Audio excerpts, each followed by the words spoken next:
Andrea Goodman. I love this, your book, Lightning Holds My Hand. Come on, darling.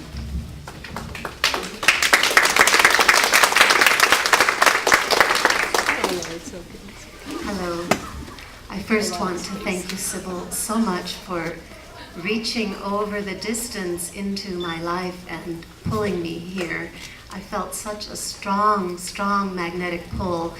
I don't know when I felt that in my life. I mean, a few other times, but it's dramatic, and I'm so grateful to be here promoting the cause of CASA, and I'm so grateful for all of you to come.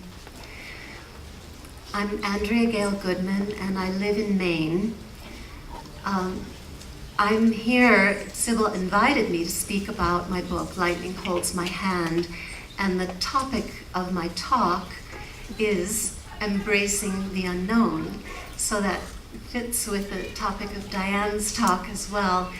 I'm going to tell you a more personal experience of having to embrace the unknown, and that it resulted in this book. I'll give you a little context. I'm a singer primarily, or I think of myself that way, though I do many other things. And I had a career in New York City for a number of years, performing and touring and recording and teaching. And then I married and moved to Maine to have a child that was calling me very strongly. And I did. I have a daughter and live in a very beautiful place on an island in Maine, looking out at the water. So I was married. And, you know, like many people, that ended.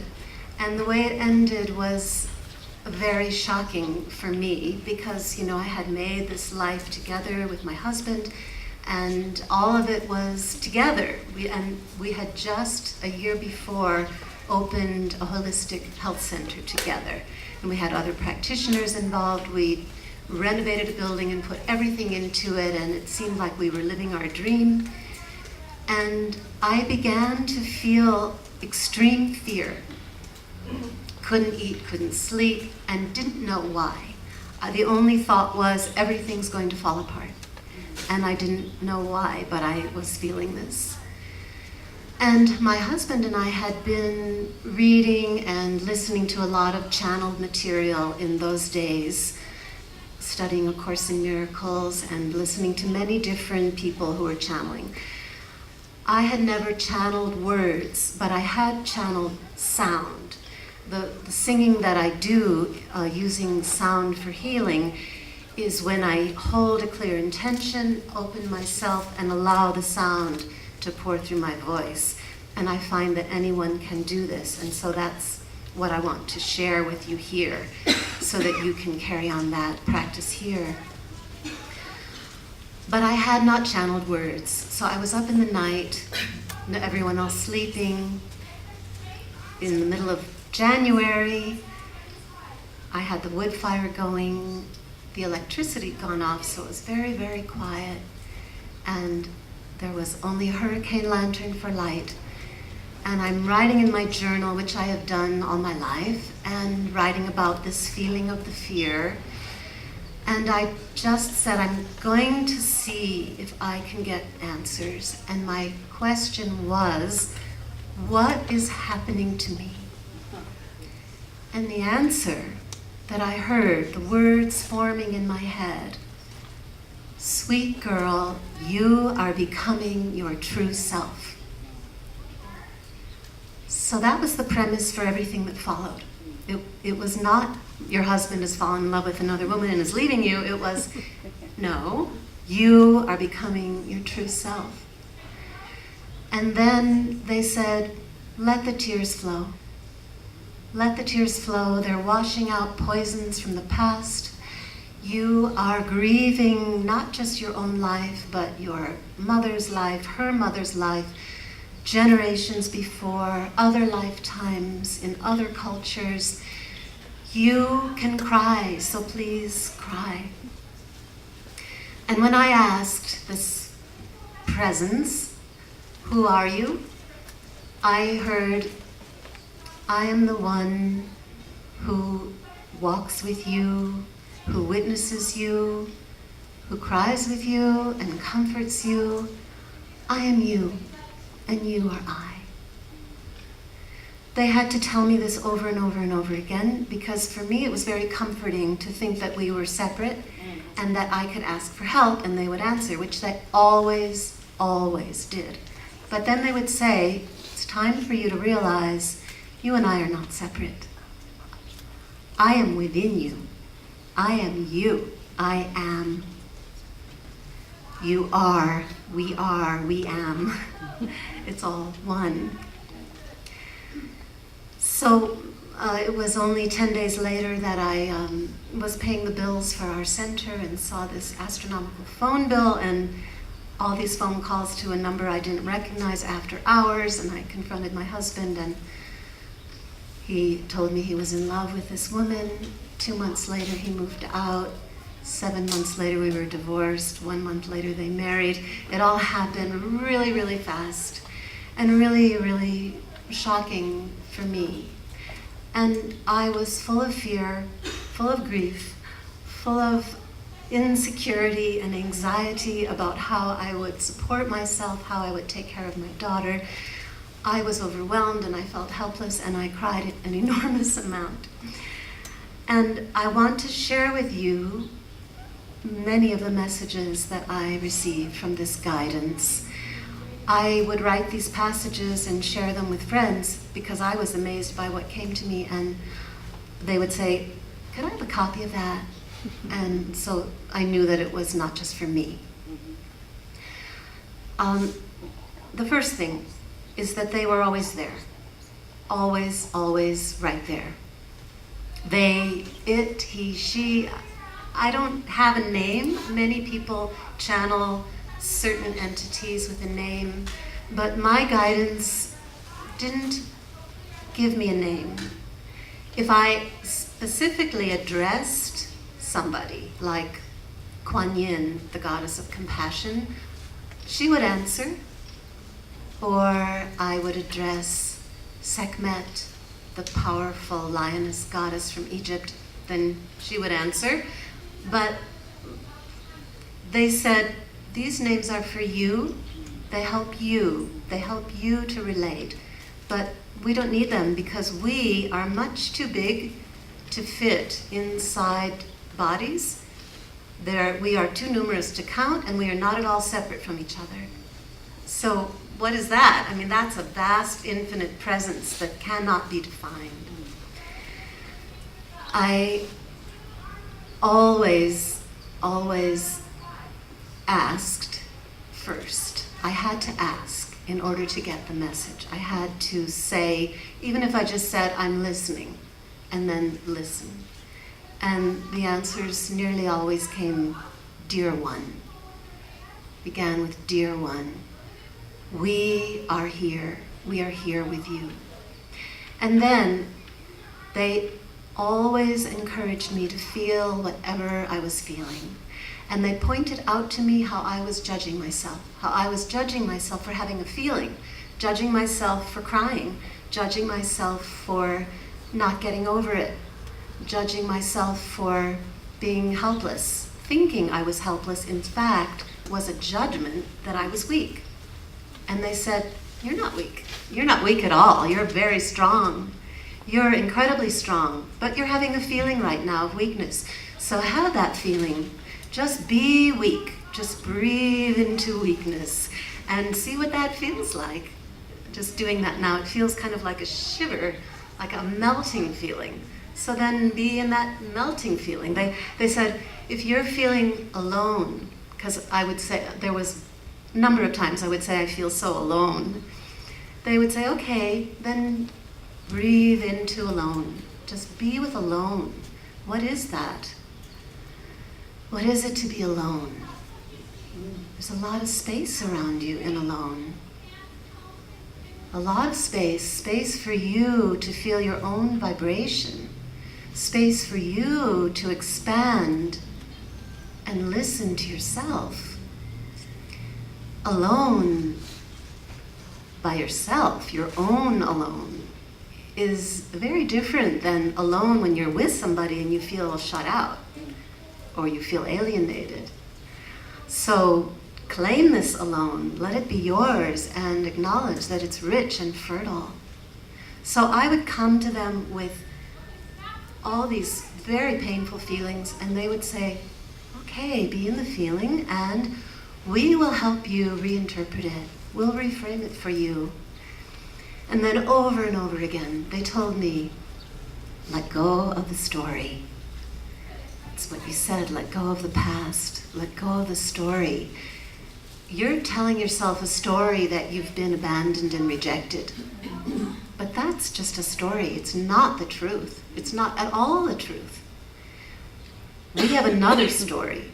Our story is that you really need this time in front of you. You need open space. You need to become all that you can be. You need to let go of who you were in that story, of the roles you were playing. They're too small for you now. You have to take off those costumes. They don't fit you anymore. You're too big for that role. You're too big for that costume. You're too big for that identity. And if I said, I don't know where I am, they said, okay, then be in space. Just be in space and be a star and shine. If I said, there's no place for me in the world, they said, okay, then be in the universe. The world's too small, be in the universe. There's no limit here.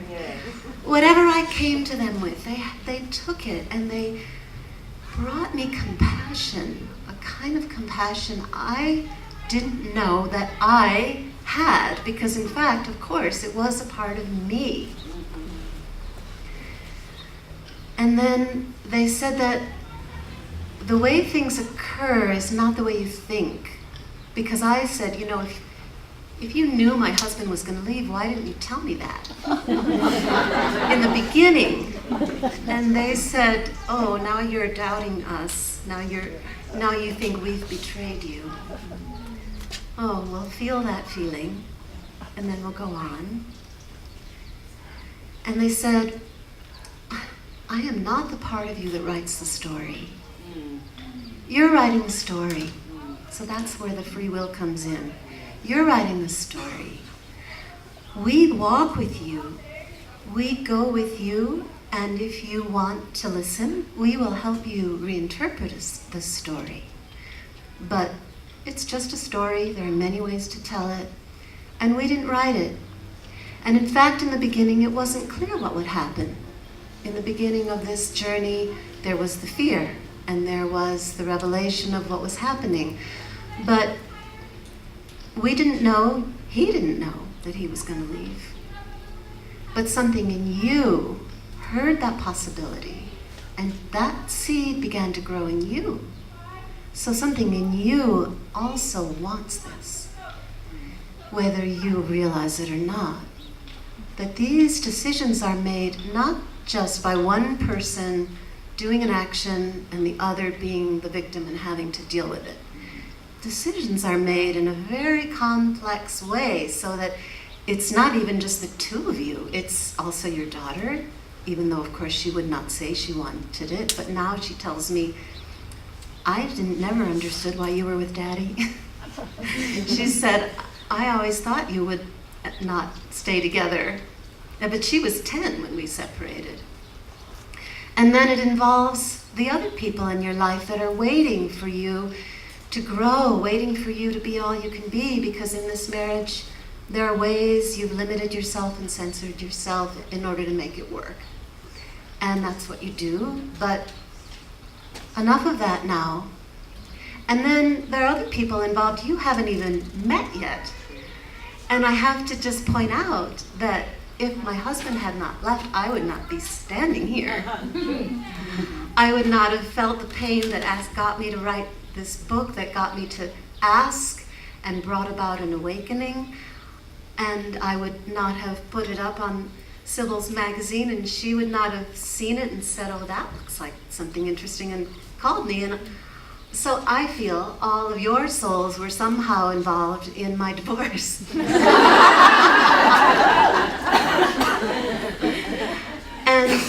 And my husband said at the time, he said, I don't want to leave you. This is not really what I want, but I feel like I'm a speck of dust in a hurricane. I can't help it. Which, part of me said, well, that's an easy way not to take any responsibility. But when I asked my guidance, they said, yeah, it's nobody's responsibility in that way. It's so much more complex than we imagine. The interweaving of our souls, the intertwining of our paths, the resonation between our harmonies, between our voices, it's so much bigger than we can picture. But again and again, the guidance attempted to sort of pull back the camera view and try to see the bigger picture, try to see how we're all connected, how everything everyone does is in some way touching everyone else, that there's a harmony, a cosmic harmony, a divine weaving that involves everybody and everything, and whatever is on your path is part of your experience. And then underneath that experience, whatever the experience, whether it's excitement and joy or whether it's misery and pain, underneath that is a joy in being. That we made a choice to come into these lives to experience everything. We want to taste it all. We want to know. We want to know all we can know. And so there's a joy. It's like they said, it's like a secret you have. Even when you're crying, even when you're complaining, underneath that, there's a part of you that is joyful simply to be and to be having this experience. So I just want to tell you about the title of the book. It's called Lightning Holds My Hand. There are two reasons I called it that. One is that the shock of the divorce became the compassion that holds my hand. And the other is that I had this sensation every time I would start to cry of a jolt in my hand, like a shock in my hand. And it would pull me out of myself. And I didn't know what it was. And then when I asked, I was told, that's us holding your hand from inside your hand, just when you're about to cry. And I want to just tell you one, I didn't know, because it disturbed me. I thought maybe there was something wrong with me. And so I asked, is this really you? Or is there something wrong with me? And they said, please trust yourself. When you have a clear revelation, it is for you to receive, to take in, to use. It is a luminary, a bright light to shine on your experience. The revelation of the sensation of lightning in your hand, of me holding your hand from inside your hand, this revelation is a great gift. Whatever can remind you that you're not alone is helpful. But this is direct, undeniable. You must believe it. There's nothing wrong with you. You are changing on every level. Your instrument is much more sensitive than it was. Allow yourself to change. It is all for the best, not only for you, but for everyone. Your left hand is not only yours, it is the receptor of divine companionship for everyone. You keep thinking you're small. You don't realize how important you are. We would not have chosen you for this work, whatever your work is, if you were not the very best person for it. You are to handle this change in your life by using it as the means to heal all wounding, all opposition. Your hand is a key. The physicality of it is significant. It is the break in the fence around your physical reality which seemed to keep out all the other invisible realms. The undeniable sensation in your hand is the sign you need that there is no boundary no fence, and so all dualities are dissolved. The body and spirit are not separate. The dense and the subtle are not separate. Life and death are not separate. That's just one example of this voice, this guidance that came to me. So I want to thank you again for coming today, and I just honor you. When I asked the guidance, is it all right to share these words, they said, absolutely. Please tell people that I have not singled you out. It's simply that you're listening and you asked. But I would tell this to anybody who will listen. This guidance is inside every one of us. We just need to ask.